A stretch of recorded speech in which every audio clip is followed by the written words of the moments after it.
Fintech has evolved. What started out as simply a catch-all term for the integration of technology into financial services to improve their use and delivery has now ballooned. Fintech is now an entire industry, a career path, an investment sector, a startup business opportunity, and in many ways is reshaping the future of finance. Fintech has actually been with us since the 1960s with the launch of technologies such as the telegraph, which allowed for the first time rapid transmission of financial information across borders. The 1900s brought us the first electronic funds transfer system, which was built on those archaic technologies like the telegraph and Morse code. Then the 1950s brought us credit card with the Diners Club and American Express introducing the very first credit cards, which helped us to ease the burden of carrying cash. Following that, we moved into the next era of fintech from the 1960s to the early 2000s, where we transitioned from analog to digital, and this was led by traditional financial institutions. The first ATM was installed by Barclays, which marked the beginning of the modern fintech era. After that, the world's first digital stock exchange, the Nasdaq, was established. Then came SWIFT in the 1970s, which till this day remains the first and most commonly used communication protocol between financial institutions, facilitating large volumes of cross-border payments. Then came mainframe computers in the 1980s, which introduced the world to online banking, the internet, and e-commerce business models, which ushered in a major shift in how people perceive money and their relationship with financial institutions. Now, following this, the internal processes of most banks as well as their interactions with outsiders and retail customers became fully digitized. It was then that we began to see the impact of technology in traditional financial services. Take, for example, the case of Signet Bank or Signet Financial Corporation. This was the 350th largest bank in the United States, and during this era, they were able to go from being the 350th largest bank in the US to becoming one of the world's largest credit card issuers. Signet announced a corporate spin-off of its credit card division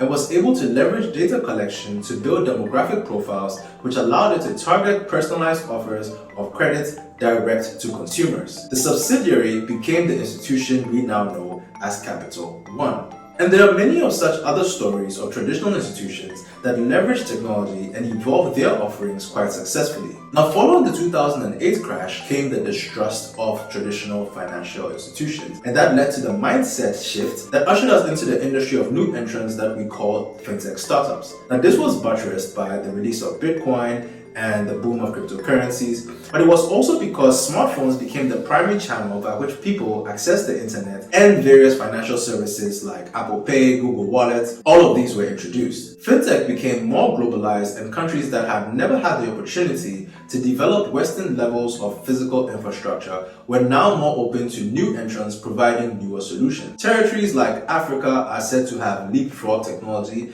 and the proliferation of fintech solutions like mobile money has revolutionized access to financial services. Disruptive technologies like the blockchain, machine learning algorithms, and open banking have brought in game changers like neobanks that have unbundled financial services by providing higher levels of user interaction and utility to those pre-existing rigid services. Fintech has come a long way and continuously evolves. So let's take a look at where we are and what fintech has become in this new year, and chat about some of the opportunities and prospects that lie within this exciting space that is fintech.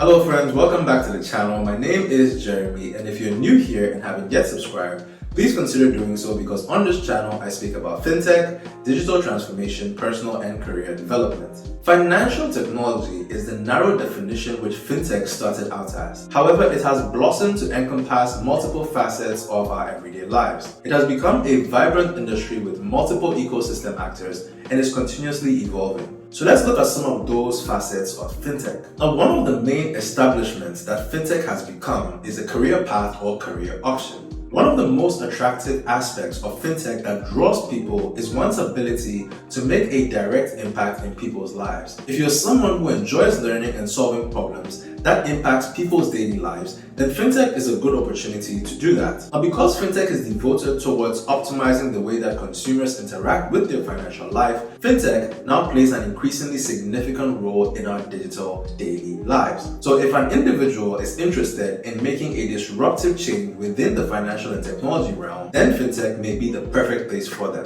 Another thing that makes it attractive is that despite the fact that the word itself is a clever mashup of the words finance and technology, you can work in the fintech sector without a professional background in finance or tech. Like many other industries, fintech is not only limited to the stereotypical jobs like software engineers or blockchain developers. It takes all sorts of professionals to ensure that a fintech company is successful. Fintech is a great way to leverage your transferable skills and pivot into an exciting new career, and we've seen a lot more of these job pivots in the last couple of years. However, I must mention that the rush to jump ship from traditional institutions like banks to these swankier fintech startups has somewhat peaked and flattened in the last year. The ups and downs of the global economy has led to some of the highest numbers of layoffs within the tech space that we've seen in a while. Just this week, Microsoft announced its 5% total staff layoffs, and just before that, Amazon did the same. All of these have led to a lot of potential candidates returning to traditional banking and traditional financial service institutions in search of more security.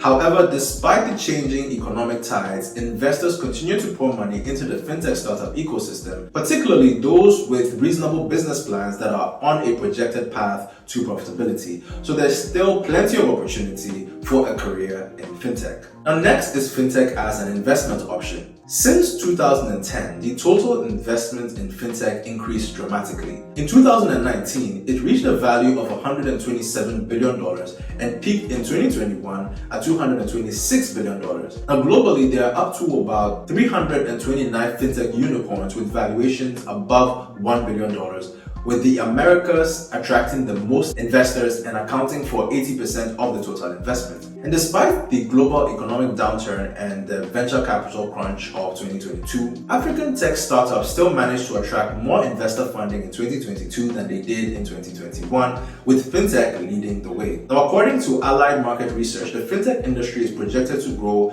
to $698 billion in 2030, which is just 7 years from now. Now, why, you may ask, are investors so keen to jump on the fintech train and keep pumping millions into the sector? Well, it's because an investment in fintech is considered an investment in the future of finance. And there are a number of reasons for this. For one, fiat currency is increasingly becoming digital. You would have noticed a shift in how we conduct transactions and how most of your transactions have become cashless through digital payments via fintechs. Now, this shift increases the demand of fintech platforms, which is why payments is one of the most sought after sectors for investors looking to invest. Also, in the information age where data is said to be the new oil, and fintechs are able to strategically use data to plug in different loopholes present in traditional financial services, customers are given a better experience. Now, additionally, now your mobile phone is essentially your wallet. You can actually get by without having a physical wallet to store your money and make payments for goods. Fintechs have been at the forefront of making this a walletless or cashless world by leveraging the right technologies that allow you to save cash more digitally for more efficient transactions. There's also the social impact reason, and because a lot of fintech solutions are able to reach millions of people by bringing transactions into non-fiat mode, so for socially conscious brands, this is a great selling point for investing in fintech, and we'll chat more about that specific point in my final point. Next is fintech as a business opportunity. Now, for those who have the entrepreneurial gene or are simply looking for a way to break into the tech scene, fintech holds some of the best promise as a business venture. If you are a tech-savvy or tech-interested entrepreneur, then launching a company in the fintech domain helps you to assess massive consumer demand and leverage the rise of emerging technology and many other digital trends. One of the biggest opportunities that lies in the fintech space is quite simply the provision of access to financial services. We've also seen the rise of embedded finance, which is integrating financial services into a non-financial company's offerings. Now, embedded finance helps to streamline the buying journey and eliminates purchasing barriers, which creates a more seamless customer experience. A good example of embedded finance are online stores offering buy now, pay later options on their websites and apps like Klarna and Afterpay. Now, because embedded finance is receiving so much demand and attention, fintech players are starting to offer banking as a service solution. Now, another lucrative fintech domain is online payment processing. These are companies that provide the infrastructure needed for processing payments and transferring money from one consumer to another. Now, this domain has been so lucrative that you find that 5 out of every 10 fintechs fall in this category. Stripe, PayPal, Ant Financial, Adyen, you name it. There are also opportunities when it comes to cross-border payments, and now that cryptocurrencies are being leveraged to solve some of those teething issues that have been associated with cross-border payments, that is also going to see a pickup. Now, there are business opportunities in bringing emerging technology to traditional financial services like InsurTech or RegTech. Decentralized finance has also opened up a range of possibilities, and finally, now that large volumes of data need to be handled and translated into actionable insights, fintechs that are leveraging artificial intelligence, machine learning algorithms are able to capitalize on this to help the operations of others in the financial sector. Now, those examples are all just to highlight that there still remains a lot of opportunity and demand for fintech business solutions as of now. Lastly, fintech has become a solution to pressing national issues. It helps with financial inclusion. Globally, there are about 1.4 billion adults who don't have a bank account. Fintech solutions like M-Pesa hold the power to serve millions of customers around the globe, even in unbanked locations. It helps the government to gather taxes. It helps to facilitate credit to individuals and businesses in developing countries. Also, with the growing emphasis on environmental protection due to climate change, sustainable and green finance has become a key focus in most territories. The banking sector has been actively implementing ESG initiatives, that is, environmental, social, and governance. And now, fintech players are being brought in specifically to provide ways to help incorporate sustainability into the operations of the incumbents through, for example, client-friendly investments or carbon emission reduction. This way, they can encourage people to be more conscious of their environmental impact and act. Fintech is undoubtedly here to stay.